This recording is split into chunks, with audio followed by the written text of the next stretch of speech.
Hari Om. Today I am trying to read the verses of chapter 12, The Path of Devotion of Bhagavad Gita.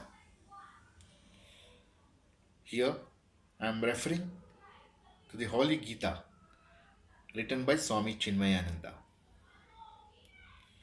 Swamiji has very beautifully expressed, explained the details of each and every verses in this beautiful book. I will not go much into the verses, but I will go to the essence of these verses which has been written by Swamiji. In chapter 12, Arjuna is still under the confusion of how to meditate upon the Supreme God. He was taught all his childhood that the God was infinite, formless. So here he asks, he raises a doubt as to whether it is more profitable to meditate upon the truth as unmanifest or as manifest, like the one shown by Sri Krishna.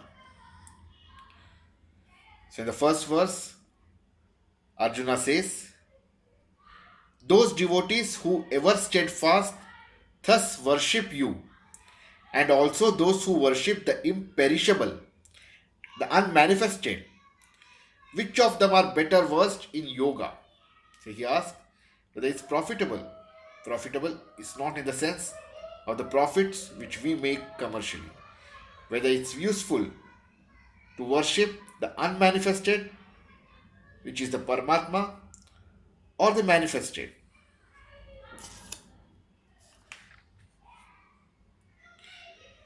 Bhagavan says, those who, fixing their mind on me, worship me, ever steadfast and endowed with supreme faith, this, in my opinion, are the best in yoga. So Bhagavan gives a clear cut answer to Arjuna's doubt that those who will worship, will fix their mind on Bhagavan with supreme faith,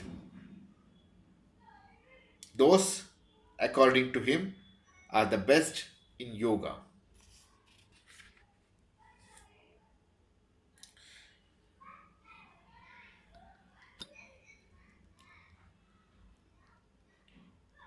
Those who worship the imperishable, the indefinable, the unmanifest, the omnipresent, the unthinkable, the unchangeable, the immovable, and the eternal, having restrained all the senses, ever minded everywhere, rejoicing ever in the welfare of all beings, verily they also count on me. So the path is open and the paths are different. You can either worship the manifested or the unmanifested. And Bhagwan rightly guides Arjuna and all of us on how to go about seeking the supreme truth. Further, he says, if you're going to worship or devote yourself to the unmanifest, the path is little more difficult. Greater is the trouble whose minds are set on unmanifest. For the goal, the unmanifest, is very hard for the embodied to reach. But those who worship me, is making it more easier for all of us. But those who worship me, renouncing all actions in me, regarding me as the supreme goal, meditating on me with single minded devotion, that is yoga, single minded devotion. For them whose minds are set on me, verily I become everlong, O Partha, the savior to them, out of the ocean of finite experience, the samsara.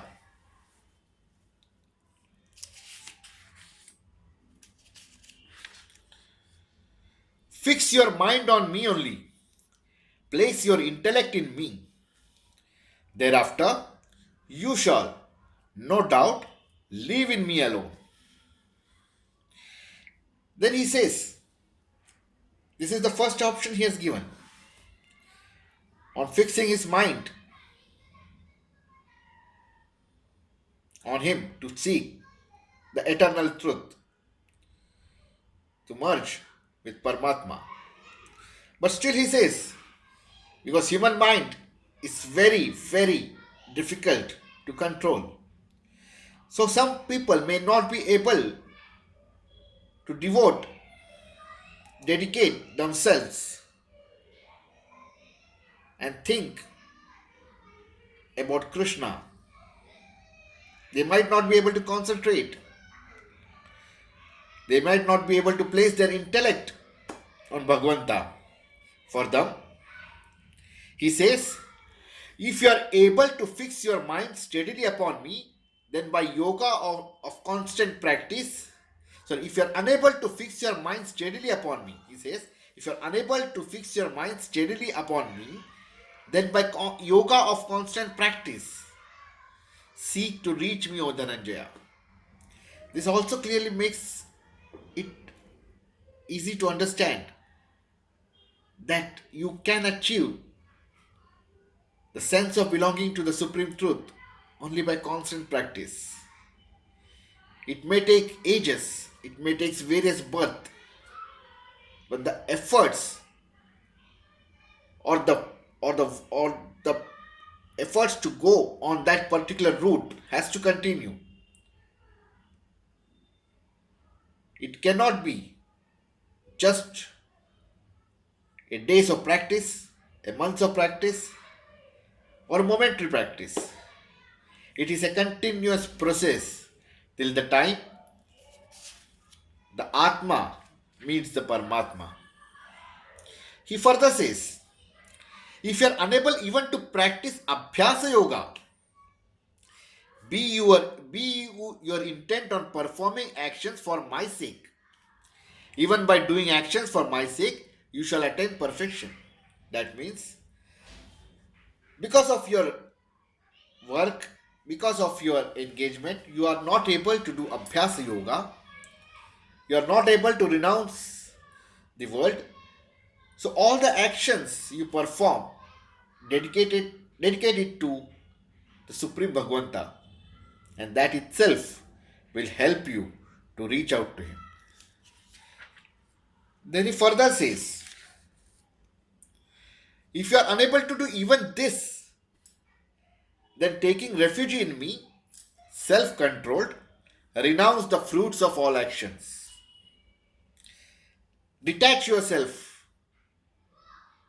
cut out of your desires, and that also will help you to reach Bhagavanta.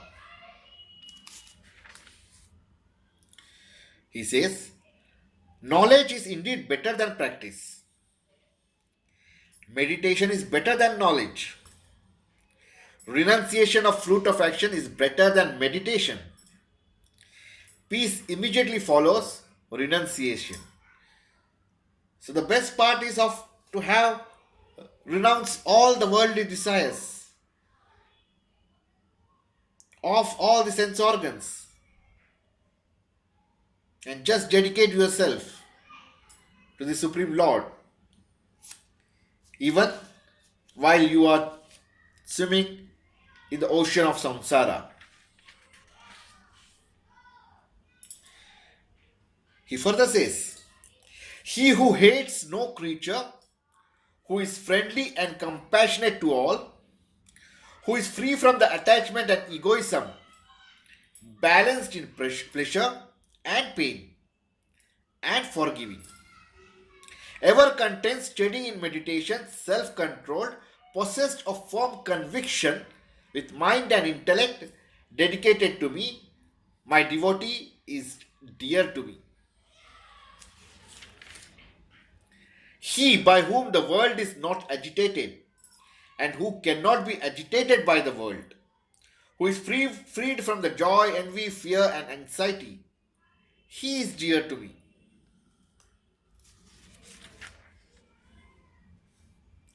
He who is free from the wants, pure, alert, unconcerned, untroubled, renouncing all undertakings, he who is devoted to me is dear to me. So the emphasis is on renunciation of leaving all the worldly pleasures and dedicating our mind selflessly up to Bhagavanta. He who neither rejoices nor hates, nor grieves nor desires, renouncing good and evil, full of devotion, is dear to me. He says, he who is same to foe and friend, one who does not discriminate, is same to foe and friend, is same to the friend and the enemy, and also in honor and dishonor, who is the same in cold and heat and in pleasure and pain, who is free from attachment, to whom censure and praise are equal, who is silent, content with anything, homeless, steady minded, full of devotion, that man is dear to me.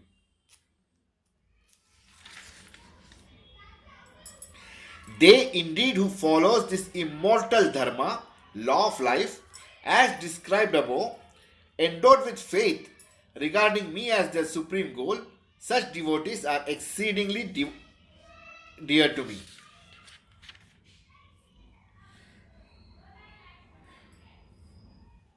Though this chapter is styled as Bhakti Yoga, to read and assimilate is to cherish true love for the Lord and cure ourselves of the various misconceptions that we have today in our practice of devotion. The path of devotion is not a mere sentimental explosion or an excessive emotional display. It is not a mere frivolous hysteria. It is the blossoming of the human personality through the surrender of our limitations and by acquiring new vitality during the inspired moments of deep contemplation. So here, Bhagavanta beautifully explains to his devotees the way to reach out to him, the reach out to the supreme truth. Here we end chapter 12. Hari Om.